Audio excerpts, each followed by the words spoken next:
Hi, you may have heard of the author Thich Nhat Hanh, and today I want to introduce you to one of his books that is my all-time favorite, called The Art of Living. And after you watch this video, you might be interested enough to go out and get it for yourself. And if not, that's okay too. Just want to start by kind of talking about the fact that in this world we want security, we want protection. I'm known for sun protection, for making hats. There's all kinds of protection for your wealth. There's protection for, car accidents and all different kinds of things. But what about protection for our minds? What about protection from the criticisms and judgments of other people? Where do we find that kind of protection? And that's where this book comes in. This is a great book for anyone who is suffering from any kind of anxiety, stress, feeling criticized, feeling imperfect, feeling judged. This is your protection. I want to review the first half of the book or so, first third, because it kind of has one theme. And that theme is related to the fact that we are all connected and that everything is changing. In this world, I think things are changing faster and faster, and yet we want to kind of hold on to them and kind of stop the change. And the way that we try to do that is through photos and videos and capturing things and recording things. And somehow, we feel that if we have taken a photo of something, it's preserved for all time, when the reality is the next minute that photo, what was taken in that photo won't be the same. We want to think of our lives as more of like a lake stationary, when the reality is that it's a river, constantly moving. Everything in our life, including our bodies, including our thoughts, feelings, our jobs, our family members, everything is flowing and changing. And it's easy to feel anxiety from this, because I think it's our nature, it's our biological nature to want security and to want stability and to want predictability. And in this world particularly, that just doesn't really exist anymore. And so how do we cope with that? How do we handle that without just falling apart or feeling anxious all the time? That is what the first portion of The Art of Living discusses. He is kind of helping us to understand and recognize the fact that change doesn't have to be scary, that change is absolutely natural. So what I've done is kind of highlighted a few parts of the book that speak to me and that I remember when I want to kind of pull myself out of an anxious moment. In the beginning, he kind of summarizes how he helps us. He says, spirituality is not a religion. It is a path for us to generate happiness, understanding, and love, so we can live deeply each moment of our life. Discovering ways to handle life's difficulties and generate peace, joy, and happiness right where we are on this beautiful planet. We want to know where we come from and where we are going, and most of all, we want to be happy. So in order to be happy, we really do have to embrace change and see things the way they are and not the way they were or the way we wish them to be. Recognize the fact that the people we love are changing, that their feelings are not the same. Maybe, doesn't mean that they love us one minute and don't yet the next, but it might be adapting, a changing love.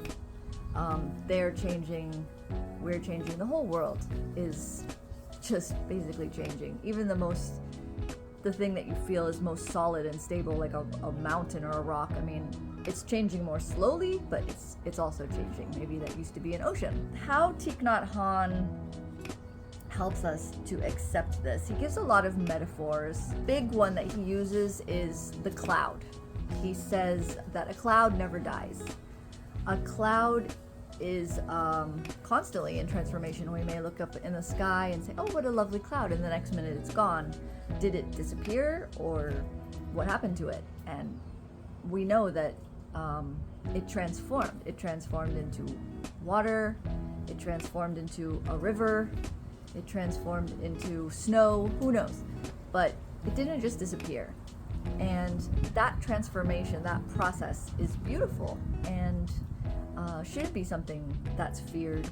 Just like when we transform maybe from a living creature into something that has died, when we die, it's just a form of transformation. And he really goes into detail about why it's nothing to be afraid of,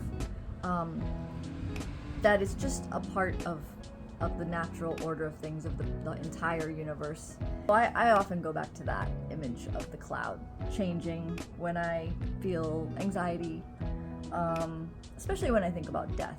I think the cloud is just a lovely, peaceful image. He has an entire section about interbeing. He calls it interbeing, and how we are all related, and how when you look at a flower, it's not just a flower. You're looking at the water, the sunshine, the soil, all the things that created that flower, that brought it into being, are present in that flower. It doesn't exist on its own. And if you took out any one element that brought it into being, the flower wouldn't exist. If you took out the sunshine, if you took out the water, if you took out the soil, that flower wouldn't be there anymore. And so everything is like that. Everything is made of everything else. There is no separate flower, there is no separate person. We're all interconnected. And he really goes into depth about that, and how the earth is kind of like a one living creature that's alive, and we came from the earth, and we are part of it. And so I think that he goes into that to just remind you that you're part of something larger, and you're not this isolated little creature. I mean, we have something called manas, which he describes, that makes us feel like I am separate. I need to survive. I need to take care of myself. And it has its purpose, but I think he wants us to step back and just recognize that, well, yeah, that's there, but you're also part of the world. You're not alone, which I find a very comforting thought. So he says, you are the planet, and the planet is you. We need to be able to see that we are a part of the earth, and to see that the entire earth is in us. The earth is also alive. It has intelligence and creativity. Even a subatomic particle or a speck of dust has vitality. So it's just kind of finding that commonality, that everything has a vitality, everything wants to live, everything wants to grow, everything wants to move forward. And it's something that we all share. It just connects all of us, which Thich Nhat Hanh's writing are very encouraging of feeling connected. And that's the thing that brings us happiness and joy, is to feel connection. We're not meant to be isolated creatures. We also are always changing. And he says, today you look, speak, act, and think differently. Your form, feelings, perceptions, and consciousness are all very different. You are not fixed or permanent. So you are not the same person, but you are not a totally different person either. He's encouraging us to try to hold on to those parts of ourselves that we want to, but to also allow change to happen and not fight it. Of course, physical change is the easiest one to recognize. I mean, I'm 47, and there are things that are gonna be changing about my body, my face, that maybe, typically speaking, we think of change in a negative way, but we don't have to see it that way. It can just be, I'm just becoming a different person every day, a new person. It doesn't mean better or worse, just I'm born anew. I'm born anew every day, and my physical being isn't who I am. With my physical being, my mind can be also born new, and the mind doesn't age necessarily. I mean, I don't have to think older. I can think younger. I mean, what is thinking younger than just having a hope for the future, right? I mean, that's what young people, they have dreams, they have goals, they have hopes, they're constantly learning, they're constantly, taking risks, and there's nothing to say that you can't do that in your 40s, 50s, and 60s and beyond. You could be 100 years old and be taking risks and trying new things and learning. So when we kind of recognize that the mind and the body are separate but connected, we don't have to just be one. Then he talks a lot about death, which it's a difficult subject for most people to think about. Nobody wants to think about death, but he makes it very non-threatening, and he's able to describe it in ways that are they feel very comforting and natural and not something to be scared of. He says, we think death means that from something we will become nothing, but if we see all the ways in which we exist beyond our body, constantly changing forms, we realize that nothing is lost. He talks about how we're all dying in every moment. From the minute you're born, you're basically dying, because we all have that lifespan. But he wants us to kind of step back and realize that we're not just that lifespan, that we actually existed before we were born, and we're going to continue existing after we die. The lifespan is just what he calls a continuation. It's just a form of continuation. He says that our birthdays should be called continuation days. He says, your body is not yourself. You are much more than this body. You are life without boundaries. We are all interconnected with all life, and we are always in transformation. So again, it just makes change very natural. It just helps us to let go of fixed ideas of how we look, of who we are, to kind of visualize ourselves as a bundle of energy that's just changing and transforming all the time, and not to try to hold on too much to anything.